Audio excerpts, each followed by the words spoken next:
welcome back to BIOC in Action. This your boy, Mr. Leon Hunt, better known as Mr. Ras Books. One time for the one time, can cool, can quench.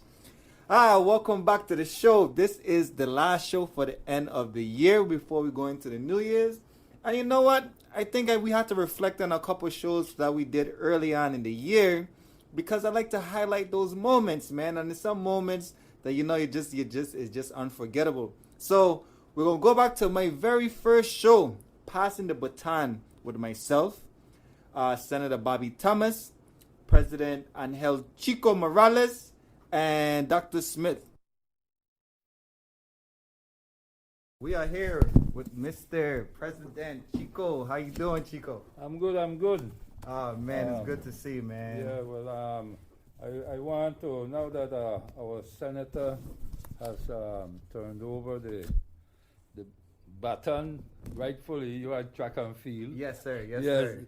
To you, I want to thank you for, accepting the challenge. Yes.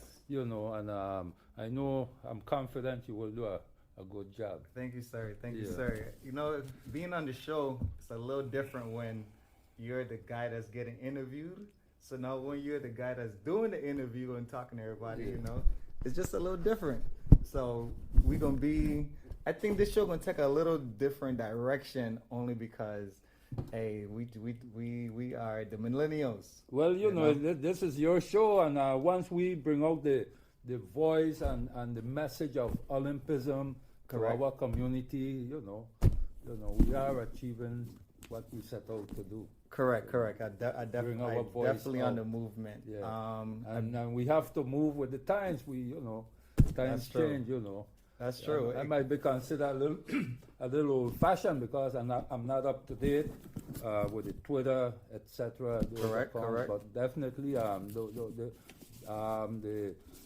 it does wonders. These ways of getting to our young people, the millennials. Yes, and especially most of our athletes that's even in the federations are online and using the social media and connecting with them, and definitely being able to reach them that way rather than looking for somebody's phone number, asking all the federations for the numbers.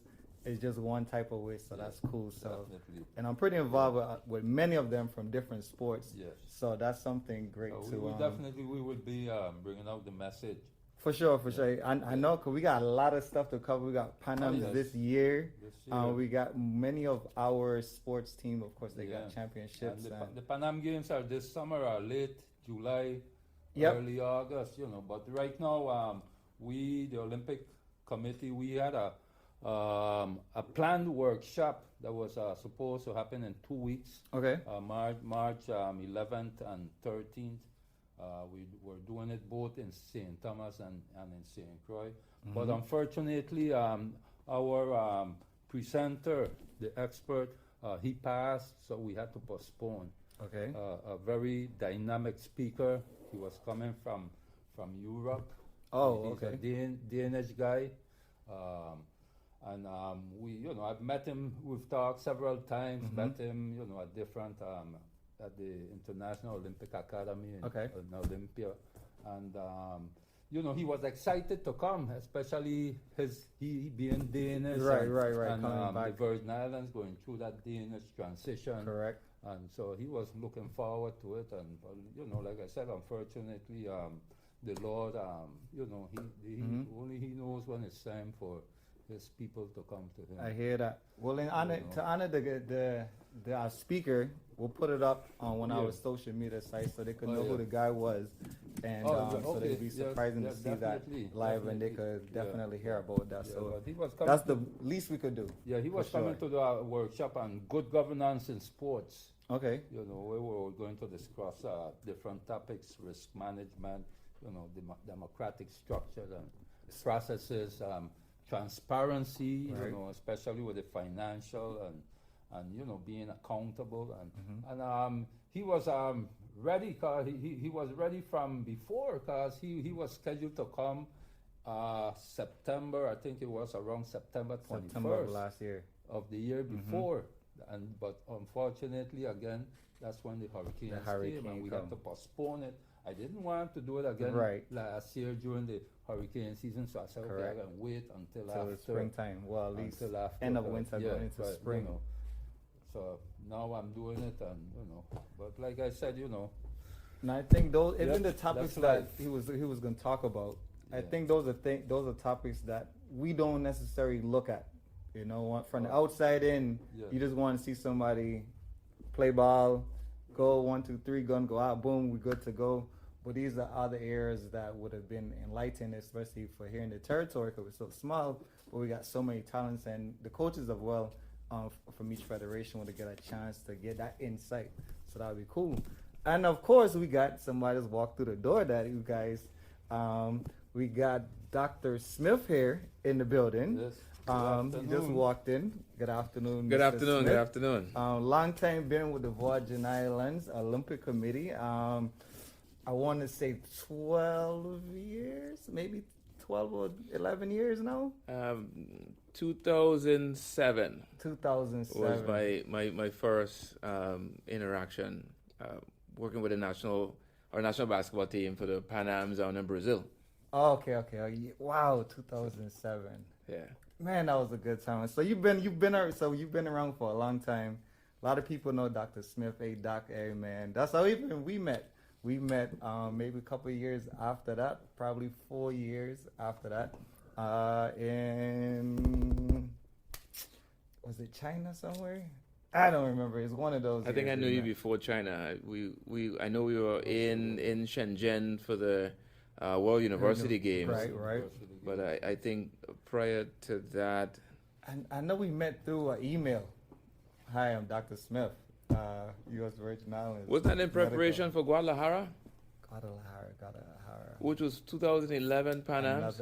Guadalajara was another Pan Am's. Man, I got to go back to my. No, wait, it was in the, I think it's 08. First year on board. Met you through Coach Charles Goffin in St. Croix, Hounds and Foxtrot Club.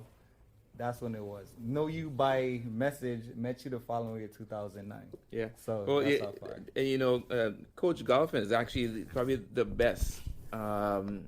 He's probably the best. Not even probably. He is the best advocate for the connection between the sports med team and the athletes. He's always been the beacon that shine a light on what should be done and how we should have our communication, how we should care for our athletes, the kind of communication we should have year round, not just in leading up to events, because that unfortunately that often is the case, and often most of the athletes that I end up working with, I end up working with them for the first time when we At the meet event. at an event, some part of the world. Right. You know? So you don't really build anything. Just pretty meeting a stranger one day. It's like, hey, I'm Dr. Smith. I'm gonna fix you up here and there. But it's not the competition. Yeah. So that's true. I mean, Well, things have improved a lot since then. So the level of interaction that I've had with various athletes, it's nowhere close to where it should be. okay. But it is a heck of a lot better than it was, and so I'm glad you call his name, because he really is the one that should get the most recognition for really pushing, so to kind of fuse the groups together, so Trying to the bring it average together. athletes gonna have the level of attention that they really should be getting. I got it. And I think that's where we're going to use this show for, is really highlighting athletes and making those connections to the locals and the ones that's on the mainland or even somewhere overseas. Definitely bringing them in so people, I think the first time somebody heard about me, it was through a paper. They didn't even know who I was. It was like, yeah, they just read about him in an article, So at least we could bring in many of those athletes on the show so people could be more to bring affordable with the them. voice of the athletes. Yes. Have an athletes representative, which, by the Definitely. way, this Saturday we having our first meeting Correct? of the athletes commission. We have 8 athletes, active athletes, who will be meeting this Saturday. We're gonna have a conference call meeting, and I will start the meeting, chair it, and then turn it over to these young young men and women, Right. who are the future of the Olympic movement. Gotcha. If you look at it, but the main purpose of the Athletes Commission is to represent the athletes and be a voice for the athletes in the Olympic movement or in our Olympic Committee. Definitely. Because once the commission is formed and they have the duly elected officers, they will be attending the Olympic Committee meetings and have a voice and a vote. And not only that, we are mandated by the International Olympic Committee to also have one representative from the Athletes Commission to sit on the Virgin Islands Olympic Committee Executive Board. Okay, So that you can have the voice of The the athletes right there the athletes in have the a voice there. executive board also. Right, and So, that's you very know, important. So going back to what Jerry was talking about, having with Mr. Golfin, who I know very good also, and I know he's a champion for the kids. Right. You'll be right there. There it is. The connection between the athletes and the administration is very important. Right, 'cause it's right there. You're right there. I think that was one of our, how should I say, that was one of those bridges that we crossed as athletes to trying to get through to the administration, that what we're dealing with and what the administration might have an assumption of, and not really listening to the athletes. Said without the athletes, there's no administration. I in the early days when I first started to come along with the Olympic Committee doing events, I think that's probably one of our, where it was? It was CAC games in Puerto Rico when I first met you. Mayaguez. So I remember a lot of times in those early days, the athletes were really, really disconnected. So I tend to spend a lot of time with the athletes when we end up in some country, somewhere part of the world, because I stay with the athletes, I train with the athletes, I'm there with the competitions, everything. So for the ones that don't know me, they get to know me really fast. Correct. And we form a tight relationship very quickly. And then I think that's just because everybody want a massage. Or just one treatment. Athletes are like, they are all prima donnas. Everybody just like, yo, I need to get a massage, man. Like, so you're not saying this because of my great intellect and my insight into sports medicine and in sports performance. It's because they want to get rubbed? No, the athlete, everybody knows Doc, man. Doc would let you. Oh, jeez. From an athlete's perspective. That's why God do the connection. You just deflated my wall. No, I just got like, you know how the athletes feel. Oh, jeez. No, it's good. No, but we many conversations with athletes that really have are injured. Those are the ones who really appreciate it. Yeah, but the conversations that I would have with them in the early part is them really not understanding what the administration is doing, what types of things are being done locally to support them, and because of it, creating kind of misnomers or using misinformation that's passed within to form opinions of what we're at. So increasing the level of information that gets directly to the athlete is a huge improvement on what their reality would be. That's true. Let me piggybacking off of that. One thing I know for sure, many of our athletes is not in the territory. The vast majority of them. Probably 90% of them. Yeah. Are not, unless they're part of the junior team, because everybody's still here home with their parents. But usually after junior team, everybody will go off to college, and they usually stay at school, Correct, and especially away. the elite athletes. Yeah. Not only that, after their career or after finishing their school work, studies, many of them continue, their profession. Right, and we've had not only in track and field, but we also have in basketball, athletes. Yeah. Yeah. So playing overseas. Yep. So We would have you say? volleyball players overseas? So would you say Dr. Smith was that gateway of information to the athletes at these games and championship? Because athletes, of course, had their coaches for the federations, but nobody was on that level. Well, it wasn't intended to be that way. What they just happened to be. It's kind of it just kind of happened that way, just because of the bit of a bond that we would form, and they'd be willing to ask me those tough questions. Yeah. And back me in a corner, be like, "Hey, but why is this? Or what's going on with that?" Or I would hear them say something that I know wouldn't be 100% accurate. Right. And I'd be like, well, let me tell you exactly how it really happens. Okay. And he'd be like, oh, okay, that's all it is. They would start to build things up where it really wouldn't be anything. That's so true. I really liked the role that I served in those instances, but this way would be far better. It'd be more proactive. Mm-hmm. It'd be more inclusionary. It'd just be a better. It's much better. I think you hit it right on the nail, because when I was an athlete, that was one of those questions. Hey, I hear this and that, or man, don't hold me and get this, and he was like, no, actually we do have this, or no, it actually is like this, and we was like, what?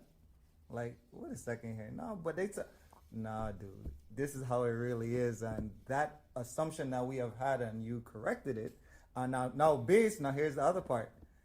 What if you were just telling us what we wanted to hear, and it was like, well, because every athlete who asked you the questions, all their direct information came from you mostly, literally. So you're the result of everything outside of after they met you.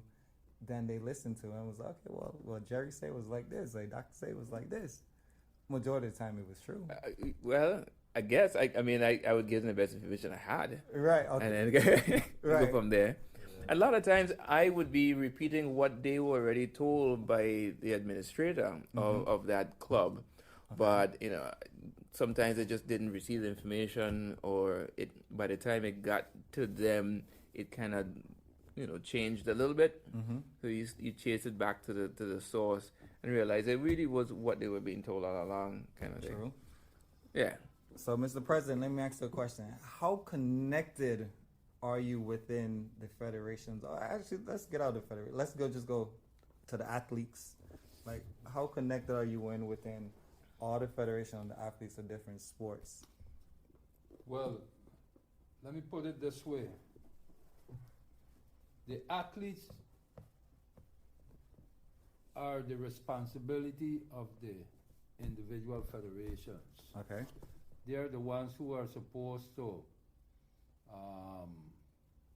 keep them informed of upcoming events, because of course they have to prepare them, and this is in all the sports. If they have a development program, right. That's the first thing. They must have a development program that transitions the youths to the junior games, to the senior level. Right. And the sole purpose of the executive board is to make sure that we find the financial resources to support our federations' requests for their development activities,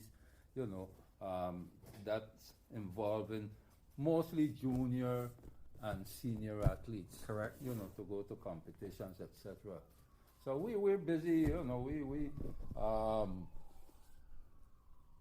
because we've been talking about transparency, and I have to say that I would say our budget was last fiscal year was